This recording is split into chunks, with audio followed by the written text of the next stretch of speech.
Today we're doing a deep investigation of Dr. Phil because apparently he's not the man we all thought he was. He has betrayed everyone and we need to figure out how. To do this, I'm having my morning coffee. Let me know what you guys are drinking. Thanks for subscribing to the channel. Now let's dive in. And tell yourself that's a life education. Get a job. Dr. Phil McGraw spent the last 20 years yelling at us in our own living rooms. He's the soundtrack of every doctor's office waiting area, the folksy uncle dispensing tough love to America's problem teens. But of course, Dr. Phil is not America's uncle. He isn't even a doctor, but he did make millions of dollars with his shtick. And now he's rebranded himself as a MAGA warrior, riding shotgun on an ICE raid, black jacket and all. Are you a citizen? My mother says it. Your mother's a citizen? Yes. He called that stunt a high-risk mission. Customs and Border Patrol called it government transparency. But everyone else called it exploitation, which is pretty much par for the course from a guy who did this on national television. In 2016, you interviewed Shelley Duvall, and who was obviously very mentally ill, and this is how it was promoted. Take a look. I loved Robin Williams. I don't think he's dead. Where do you think he is? Shape-shifting. Do you see him? Have, yes. A star's descent into mental illness. But then I read a tiny little headline buried in my newsfeed about Dr. Phil having a new kind of adventure. Now, before we go any further, I have to say, he's basically an actor. If he's not a doctor, he's calling himself Dr. Phil and he's playing a role as a doctor-like advice-giving host. He's just another talk show host like all the rest of them. Another talk show host like Ellen DeGeneres, who is playing a role as being America's good guy or good girl. He's just playing a role as being a doctor, trying to bring in the ratings, trying to bring in the money, and trying to get as popular as possible off of a role that he hasn't even earned. But this one was in bankruptcy court. Turns out the guy who became a star by telling Americans to get control of your life spent last year losing control of his own. He's knee-deep in lawsuits, fraud allegations, and a $500 million meltdown involving a Christian TV network, a rodeo league, and one very pissed-off bankruptcy judge. It's a whole journey, so saddle up, legal eaglets. It's time to fly. Phil McGraw never set out to become America's TV therapist. He's always been more of a creative businessman. See, back in the 70s, he opened the Grecian Health Spa with his daddy in Topeka, Kansas, and started hawking lifetime membership contracts to the customers. But according to the lawsuits that followed, the McGraws sold those membership contracts to 3 banks in Topeka, then shut down the spa and skipped town, leaving customers on the hook for the lifetime payments. McGraw moved on to greener pastures in the Lone Star State, where he really did earn a PhD in clinical psychology from the University of North Texas. And voila, Dr. Phil was born. But Dr. Phil is not a physician. In fact, he's not even a licensed psychologist anymore. Long before he was on TV, he let his Texas license lapse after the state board reprimanded him for entering into a business relationship with a patient, which suited him just fine because he had much more lucrative plans in mind. Okay, so he at least was a doctor at one point in time. That makes me feel a little bit better, although he lost the license because of inappropriate relationships, which, being the area that we explore here, is not surprising. In 1989, McGraw co-founded Courtroom Sciences, Inc., a trial consulting firm that promised to give lawyers the psychological edge with juries. His forte was reading body language, prepping nervous executives, and guessing which jurors would bite on a corporate sob story. His firm became a go-to jury consultant for Fortune 500 defendants, and McGraw styled himself as the guy who could outcite the plaintiff's bar, and that's how he met Oprah Winfrey. In 1996, after Oprah said an outbreak of mad cow disease made her never want to eat a hamburger again, Texas cattlemen sued her for talking trash about beef. McGraw coached Oprah through the defamation trial, and when she won, she put him on her show as a life strategist. McGraw's "You're not a victim, you're a jerk" was a big hit with her audience in the Jerry Springer era of daytime TV, and so in 2002, Oprah's production company secured a deal with CBS to produce The Dr. Phil Show. Who was surprised that in some way Oprah Winfrey is connected to this? Essentially, Dr. Phil helps Oprah Winfrey. She becomes an advocate of him because he helped her personally, and then she puts him on the show promoting him. And we know that everyone follows Oprah. If Oprah says something is good, everyone believes it. So then the Dr. Phil show was created, and everyone believes that this guy is the best person for advice, taking their kids to him that are troubled, and more. It's actually crazy. So Americans could tune in 5 days a week to watch a pseudo-father figure tell people how to fix their lives. because I think you have said some things here today that are absolutely reckless. You can roll your eyes and you can be sarcastic all you want. You are committing a crime. Right. Let's look see at your me. talent. No, hey. No, you need to look at me. I don't have to do. Okay, take him out.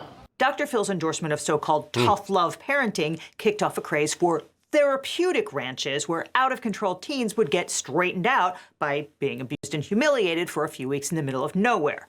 McGraw insisted that parents, not producers, made placement decisions for the kids who appeared on his program. But the show was widely criticized for exploiting vulnerable people. At one point, Dr. Phil made an unauthorized visit to Britney Spears when she was in the hospital and publicly discussed her condition on his show. This violates all standards of medical and therapeutic ethics. It's also just gross. In another episode, producers collected hours of footage of a troubled 9-year-old boy. McGraw compared the child's behavior to serial killer Jeffrey Dahmer. Was it ethical? No. Was it ratings gold? Yes. I like this because we're getting the perspective from someone that has a degree in law. And I like looking at these videos because I don't have that law context. So we could learn a lot from it and know what the law is thinking, and then we could add our context of what the common person is thinking. And as always, I link the full video as the first link in my description. Was it lucrative?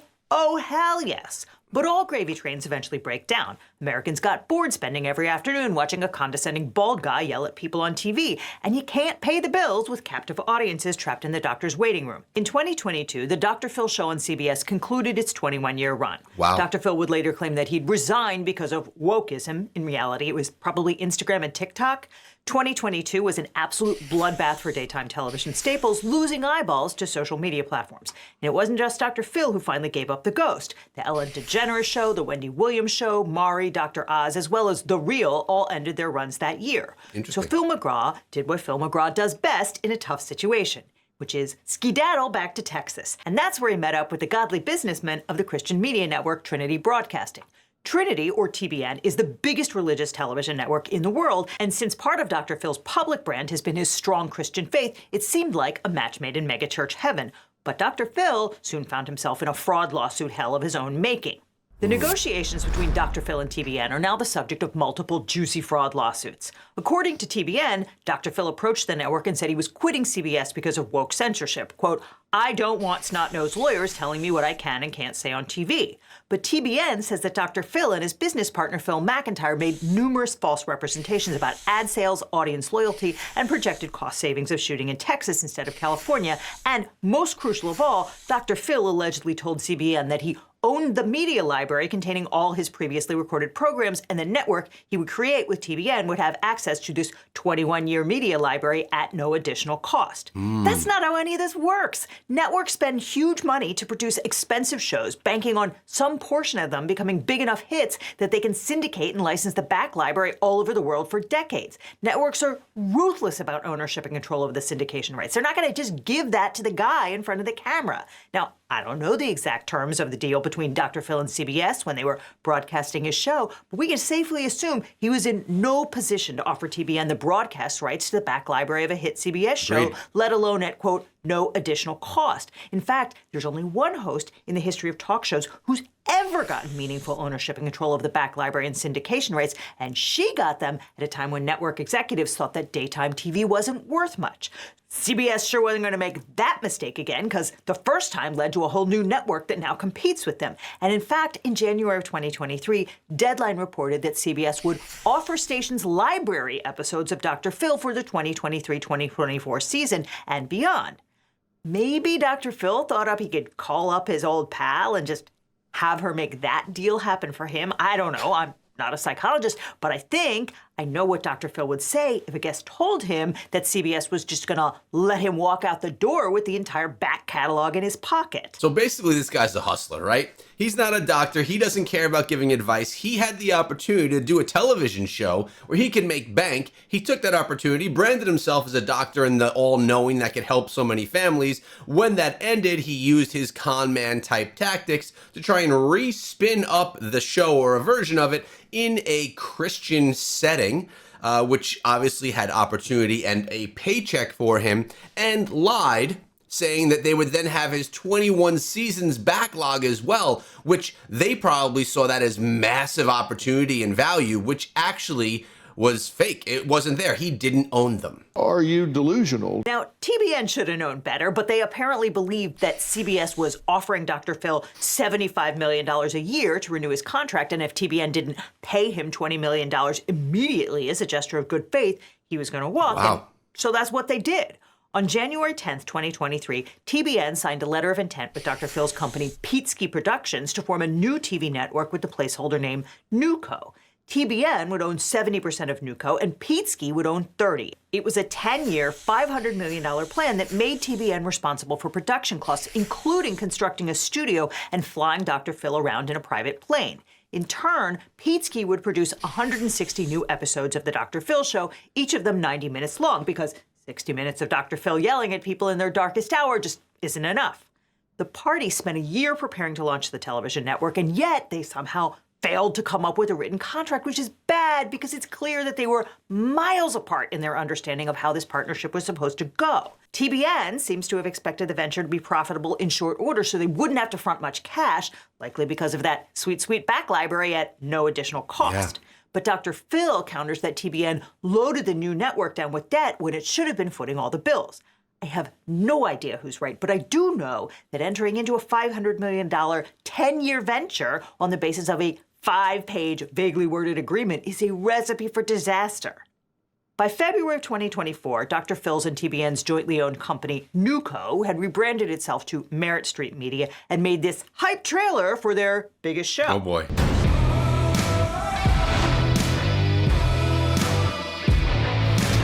Merit Street put out a press release saying that the network was ready to roll out under the management of Chief Operating Officer Joel Cheatwood, a longtime tabloid news veteran.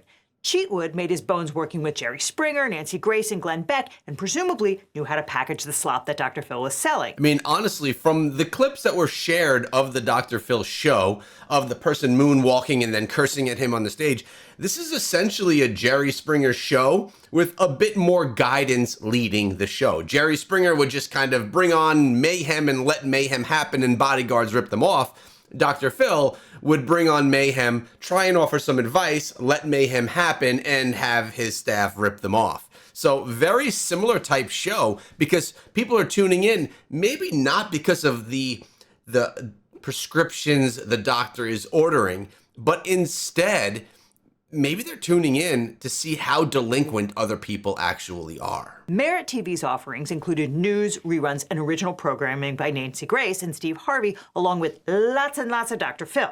A month later, TBN and Pietzke executed a voting agreement to establish a 3-member board for Merit Street. TBN got 2 seats, which were held by TBN's president Matt Crouch and Samuel Smadja, regional director of TBN in Israel, and Pietzke got 1, held by Dr. Phil.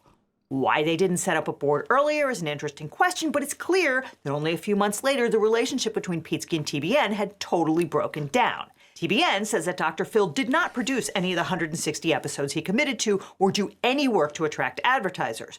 Dr. Phil says that the studio TBN constructed was useless and that TBN saddled Merit Street with expensive distribution deals, including with PBR. No, not that PBR, the Professional Bull Riders Association. Merit Street entered into a multi-million-dollar distribution deal with them because what goes better with condescending emotional manipulation than bull riding, right? We want it special, and we just got it. I'll tell you, she makes these lawyer that could be a little bit boring lawyer videos into really fun. I really like this video. But by August, TBN said it wasn't fronting any more cash to the operation, and Dr. Phil's company, Pietzke Productions, was going to have to start paying the bills, which Dr. Phil refused to do, and that's when things went totally sideways. Oh boy. In June of 2024, Dr. Phil texted his buddy Jamie Ribman, an IP lawyer and investor, "I'm working on the project for getting rid of TBN."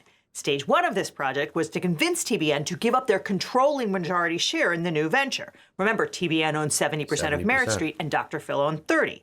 Dr. Phil wanted to swap that, giving him the 70% ownership. Luckily, his buddy Jamie Ribman helped him workshop an approach to persuade Matt Crouch, TBN's president and 1/3 of the voting power of Merit Street's board, to voluntarily hand over tens of millions of dollars in equity.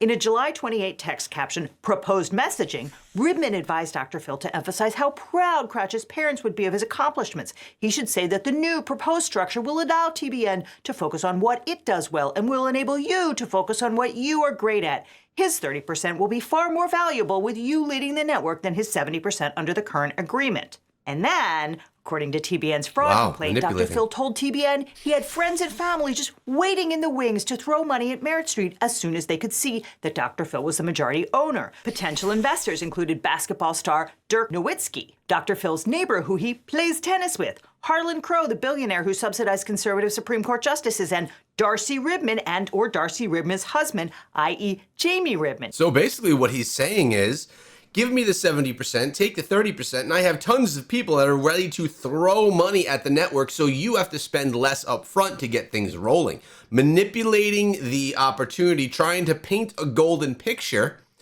so that they'll just hand over 70%, giving him majority control. You know, the guy coaching Dr. Phil behind the scenes on how to manipulate the Sunday school geniuses at TBN. And I don't know how he did it, but he did it. On August 8th, TBN agreed to a stock swap, giving Dr. Phil 70% of the company and reducing their own share to 30%. The very same day, Dr. Phil removed Crouch and Smaja as board members, leaving himself the only guy in charge. But he didn't tell TBN that for another 6 months, which suggests that he wasn't being entirely straight with his business partners.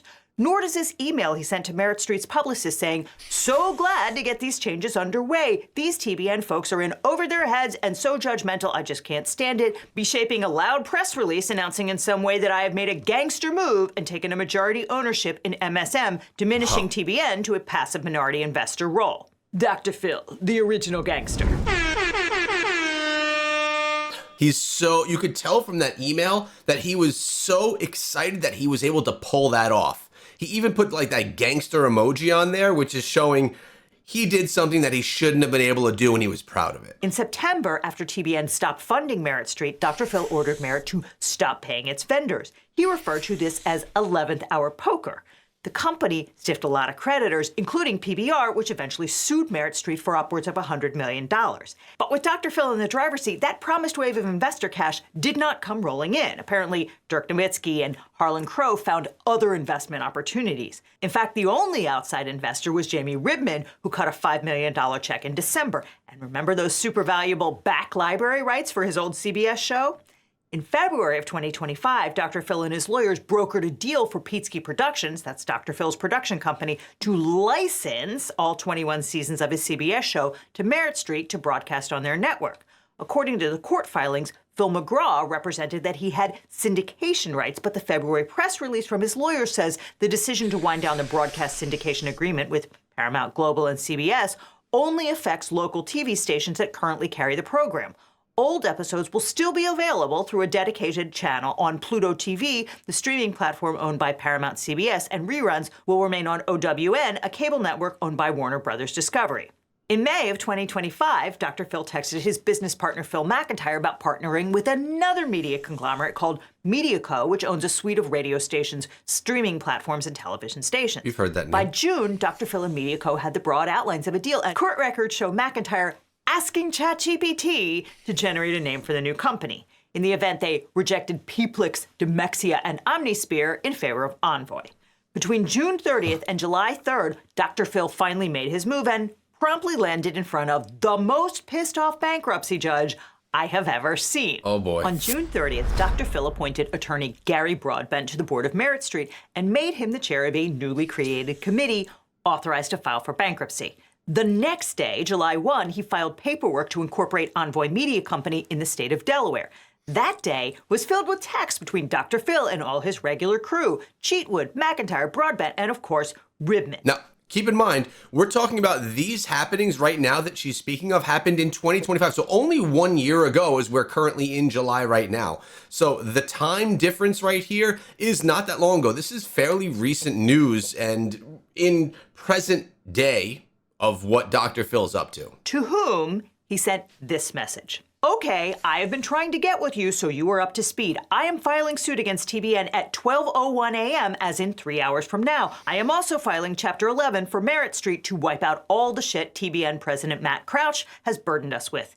It will wipe out PBR's claim against Merit Street, but our claim against them will survive. It will free us from TBN's debt for distribution, which Matt saddled us with. Distributors are cooperating with us. Real gangsters take lots of notes. I learned that from The Wire.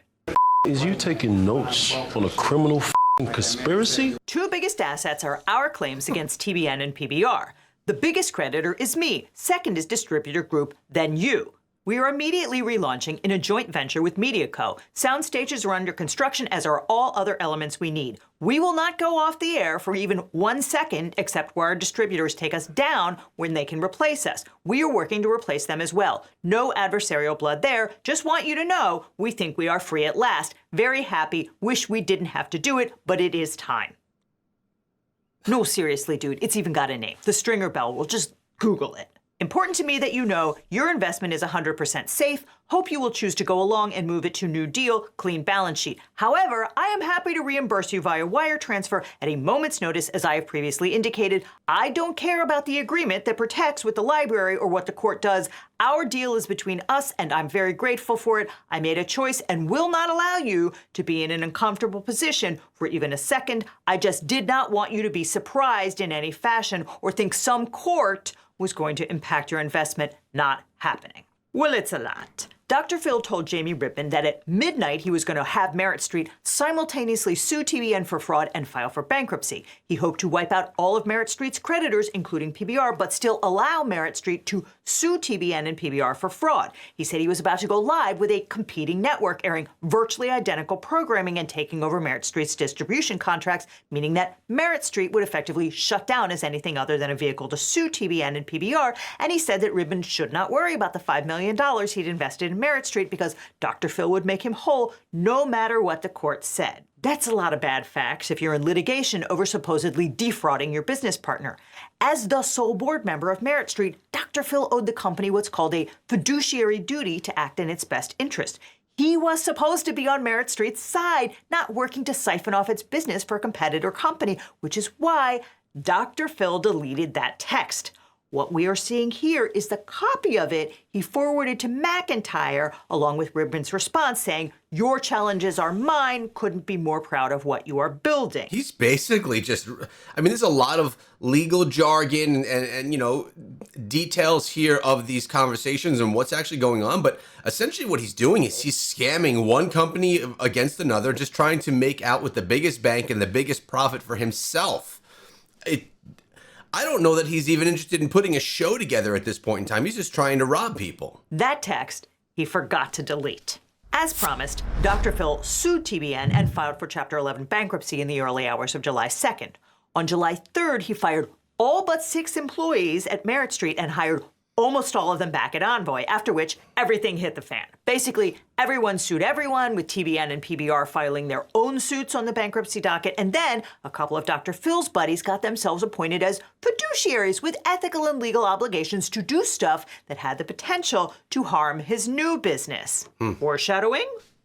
See, the Merit Street bankruptcy was filed under Chapter 11 of the Bankruptcy Code.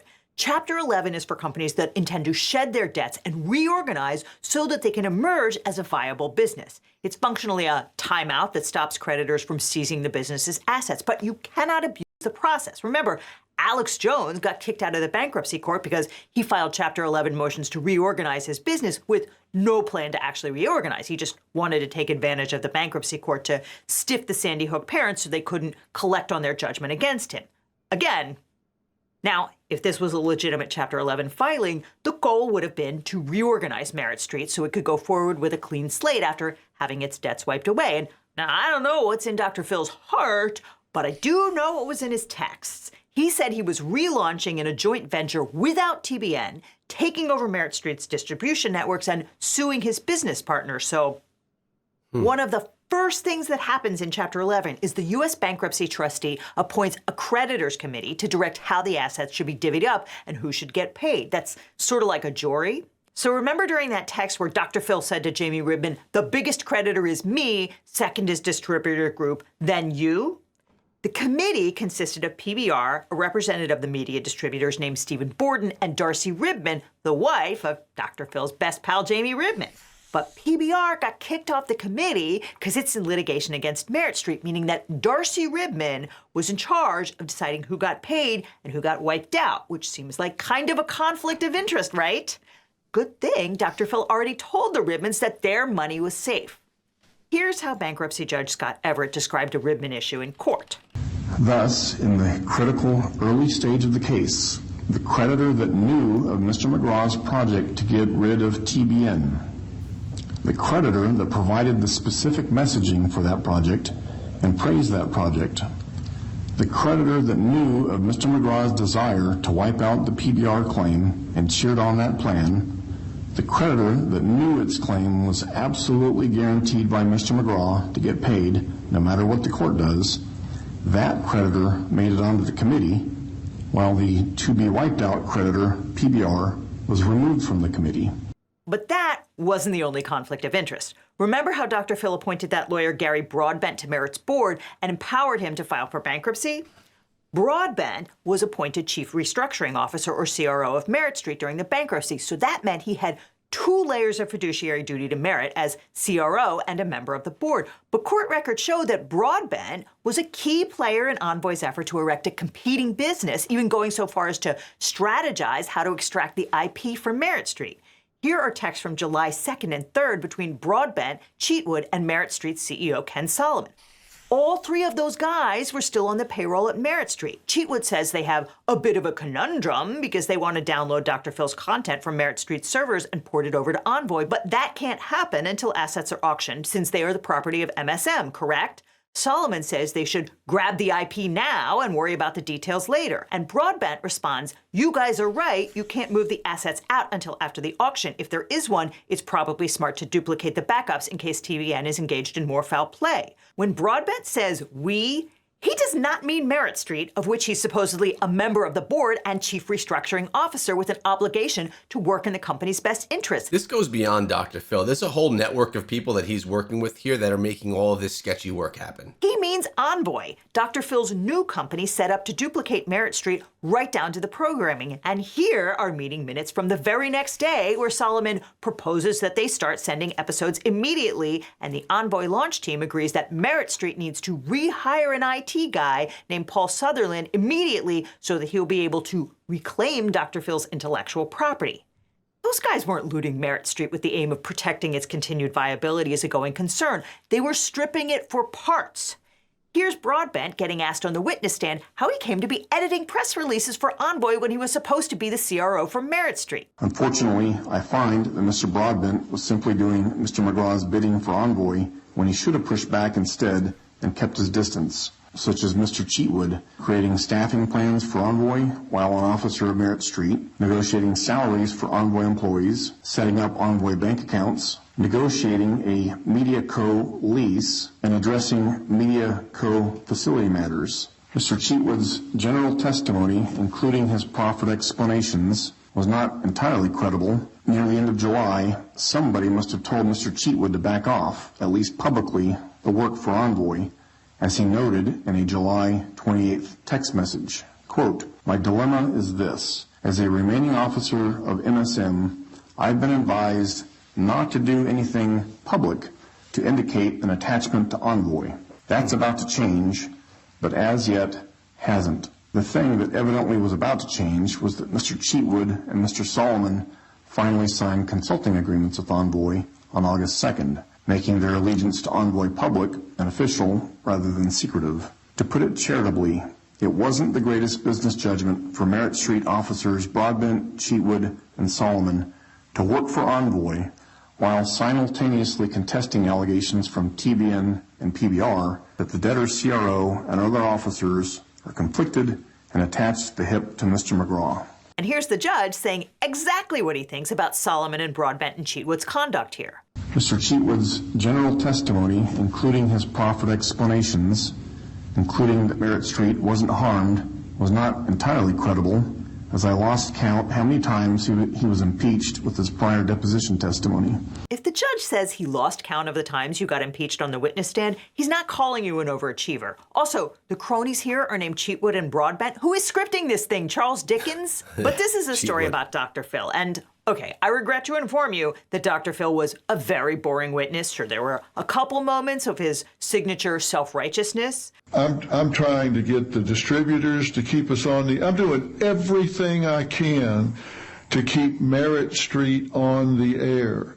Anybody I can talk to, any deal I can make, anything I can do, because I sat and listened to Matt Crouch yesterday say nobody was watching.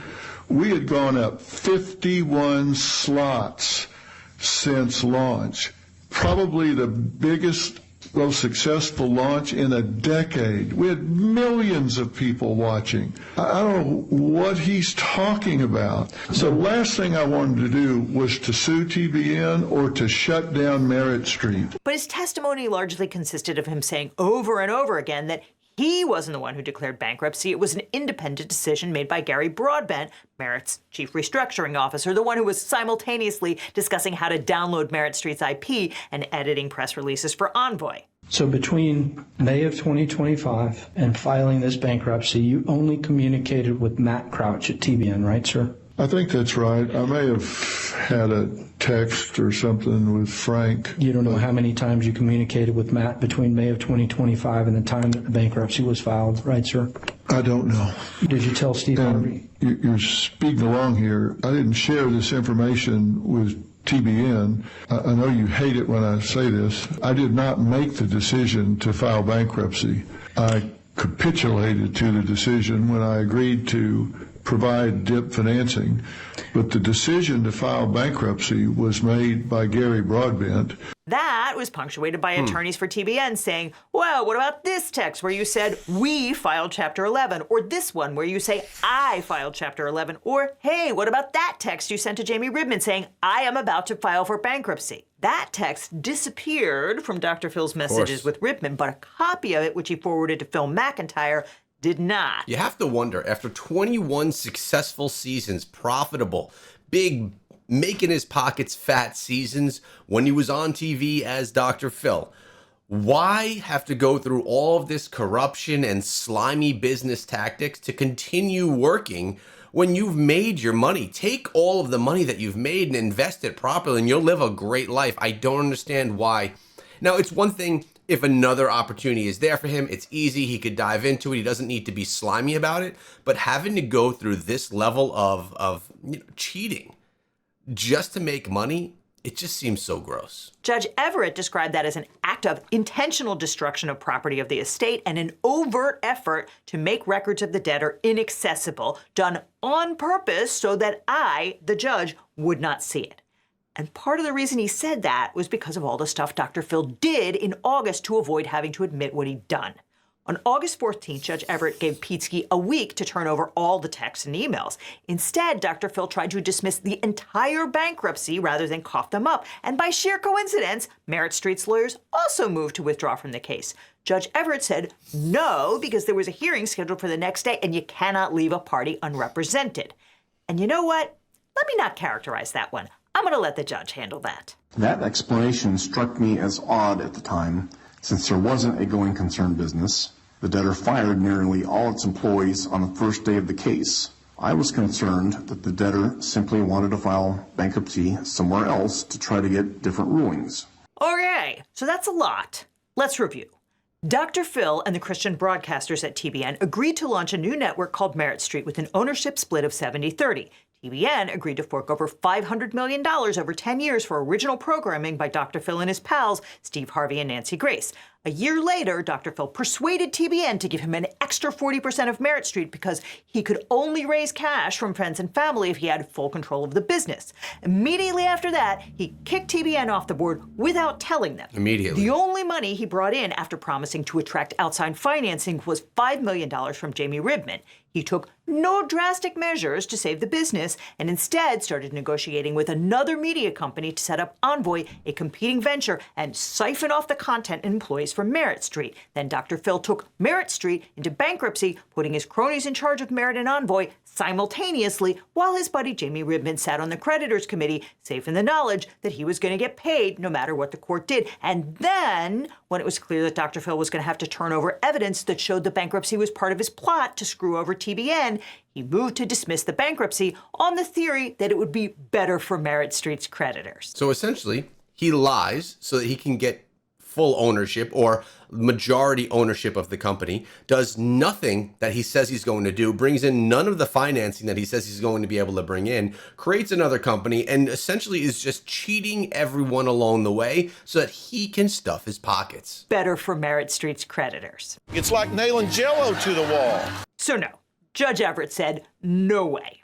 Instead, Judge Everett decided to convert the case to Chapter 7 bankruptcy, which is liquidation. The creditors committee will be disbanded and replaced by a Chapter 7 trustee employed by the Justice Department, and that trustee will sell off whatever assets Merit Street has, presumably including its IP and content licensing agreements, with the proceeds split among the creditors. Dr. Phil has already appealed that decision and asked the court to hold off on putting Merit Street into Chapter 7 liquidation while his case is on review. And again, Judge Everett said, no, Merit Street is already a zombie of a company with virtually no employees, virtually no operations, and virtually nothing left to do other than sell a media library under Section 363 and pursue litigation. Under the unique facts of this case, dishonesty is a cause to remove the CRO, and Chapter 7 fits the bill much better than in continuing Chapter 11.